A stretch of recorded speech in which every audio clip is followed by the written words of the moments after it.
사랑하는 여러분 반갑습니다. 한 주 동안 우리가 읽을 성경은 열왕기상 16장부터 22장까지입니다.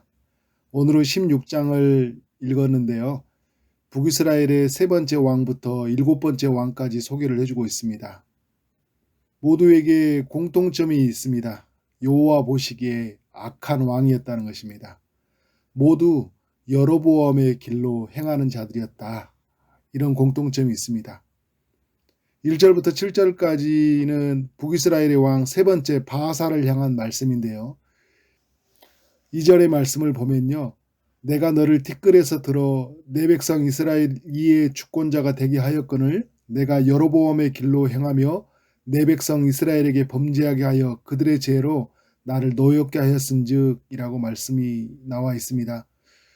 하나님께서 그에게 왕으로 세워주셨건만 그가 하나님의 뜻을 따라 살지 않고 여로보암의 길로 행하며 살았다. 이스라엘을 범죄하게 하여 하나님으로 하여금 진노하게 만들었다. 이렇게 말씀을 하고 있습니다. 15절부터 20절은 네 번째 왕 시므리를 향한 말씀인데요. 19절을 보니까 이는 그가 여호와 보시기에 악을 행하여 범죄하였기 때문이라. 그가 여로보암의 길로 행하며 그가 이스라엘에게 죄를 범하게 한 그 죄 중에 행하였더라 라고 말씀을 합니다. 시므리에게도 여로보암의 길로 행하였다는 모습을 볼 수 있습니다. 21절부터 28절은 여섯 번째 왕 오므리를 향한 말씀인데요.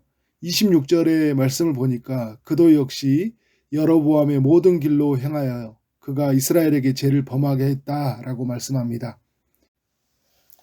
29절부터 34절은 일곱 번째 북이스라엘에서 가장 악한 왕이었던 아합 왕을 향한 말씀인데요. 31절의 말씀을 보니까 그도 역시 여로보암의 죄를 따라 행하는 것을 오히려 가볍게 여겼다라고 말씀을 하고 있습니다. 네 번째 왕 엘라를 제어하고 모두 공통점이 있는데 그것은 바로 여로보암의 길로 행하였다는 것입니다. 그러면 엘라는 온전한가? 9절의 말씀을 보니까 마시고 취하는 모습을 보여주고 있습니다. 모두가 하나님 앞에 온전함을 이뤘다는 것입니다. 여로보암의 길로 행하였다는 말이 무슨 뜻일까요? 이것을 알려면 여로보암이 어떤 죄를 저질렀는지를 알아야 됩니다. 여로보암은 북이스라엘의 초대 왕이었습니다. 여로보암은 정말 해서는 안 되는 몇 가지 죄를 저질렀는데요. 첫 번째는 자신의 임의대로 제단을 세우는 죄를 범하고 맙니다. 제단은 예루살렘 성전에만 있어야 하는데 베델과 단에 제단을 세우고 만 것입니다. 두 번째는 율법이 정한 절기의 날짜를 자기 임의대로 변경하고 맙니다. 세 번째는 레위인 중에 세워야 할 제사장을 자신의 임의대로 일반 사람으로 세우는 모습을 보여줍니다. 네 번째는 하나님이 금한 우상을 숭배하는 산당을 짓는 모습을 보여줍니다. 악행을 멈추지 않다가 결국 하나님의 징계로 죽고 마는데요. 이런 죄를 북이스라엘 왕들이 똑같이 짓고 있는 것입니다. 열왕기서 저자는 이들을 향해 여로보암의 길로 가는 자들, 여로보암의 길로 행하는 자들이라고 표현을 하고 있습니다. 특별히 세 번째 왕 바하사 같은 경우에는 하나님이 여로보암의 죄를 심판하기 위해서 세워진 인물이거든요. 이런 그가 여로보암의 길을 똑같이 가고 있는 모습을 보여주고 있습니다. 여로보암의 죄를 따라 가는 이들을 향해 여호와 보시기에 악하다, 여호와를 분노하겠다라는 표현이 계속 나오는데 북이스라엘에 세워진 왕은 시간이 가고 세대가 지나갈수록 죄는 더욱 커져가는 그 모습을 보게 됩니다. 북이스라엘의 정치적인 시스템 기반은 점점 체계를 갖추고 있지만 시간이 갈수록 더욱 하나님을 멀리하는 모습을 보여주고 있습니다. 7절의 말씀을 보니까 바하사 왕은 모든 악을 행하였다고 하고요. 25절의 말씀에 오므리 왕은 더욱 악하게 행하였다고 하고 30절 아합은 이전의 모든 사람보다 악을 더욱 행하였다고 합니다. 열왕기상 16장이 우리에게 질문을 하는데요. 첫 번째 질문은 우리는 혹시 여로보암의 길을 따라 가고 있지는 않은가? 어떨까요, 여러분? 우리는 어느 길로 가는 사람일까요? 금으로 된 송아지, 곧 돈과 풍요를 하나님 삼아 살듯이 우리도 이렇게 살고 있지는 않은가? 하나님의 말씀 없이 자기의 마음대로 살아갔듯이 우리도 이렇게 살아가는 모습은 없지는 않은가? 예루살렘이 아닌 베델과 단에서 제단을 쌓았던 것처럼 하나님이 아닌 다른 것에서 삶의 기반을 두고 살려는 모습은 없는가?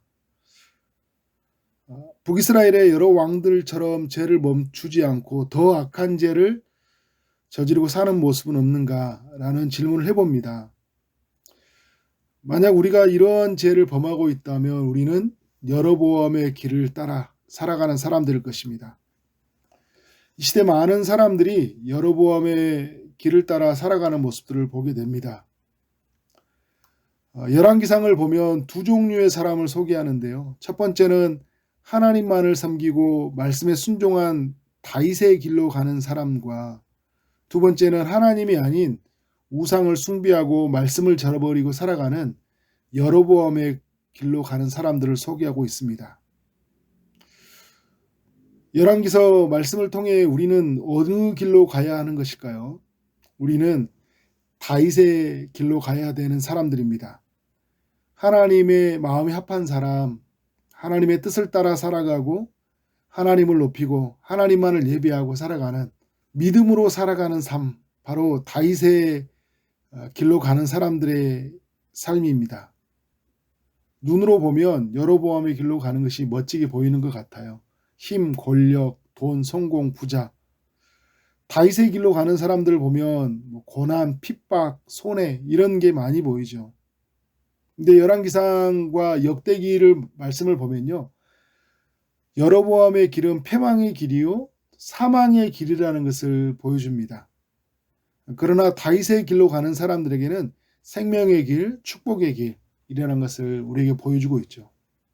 사랑하는 여러분, 오늘 우리는 어느 길로 가야 될까요? 저는 우리 모두가 하나님이 정한 길, 다윗의 길로 가는 사람들이 되어지길 원합니다. 눈으로 보는 길이 아니라 하나님이 보여주시는 길, 하나님이 말씀하신 길을 따라 살아가는 우리의 삶이 되어지길 원합니다. 기도하도록 하겠습니다. 하나님 아버지, 열왕기상 16장을 통하여 교훈하여 주시니 감사합니다. 북이스라엘의 왕들처럼 여로보암의 길을 가는 사람들이 아니라 하나님의 뜻을 따라 살아가는 다윗의 길로 가는 사람들이 되도록 인도하여 주옵소서. 사람들은 돈을 따라가지만 우리는 주님을 따라가기를 원합니다. 사람들은 자신의 임의대로 살아가지만 하나님의 백성들 우리는 하나님의 뜻을 따라 온전히 살아가도록 인도하여 주옵소서. 오늘도 주의 응답을 기다리는 이들에게 찾아가셔서 하나님의 한없이 큰 은혜를 베풀어 주시길 원합니다. 육체의 아픔 중에 있는 성도님에게 찾아가셔서 치료의 강선을 비춰주시고 고쳐 주옵소서. 취업을 준비하고 결혼을 준비하고 임신을 준비하고 출산을 준비하는 모든 성도님들에게 은혜를 베풀어 주옵소서. 오늘 하루 만나는 모든 사람들에게 주의 사랑이 흘러가길 원합니다. 오늘 주어진 일 최선을 다해 일하게 하심으로 말미암아 하나님께 영광이요 우리 모두에게는 큰 기쁨이 되는 하루가 되게 하여 주옵소서. 예수님 이름으로 기도드립니다. 아멘.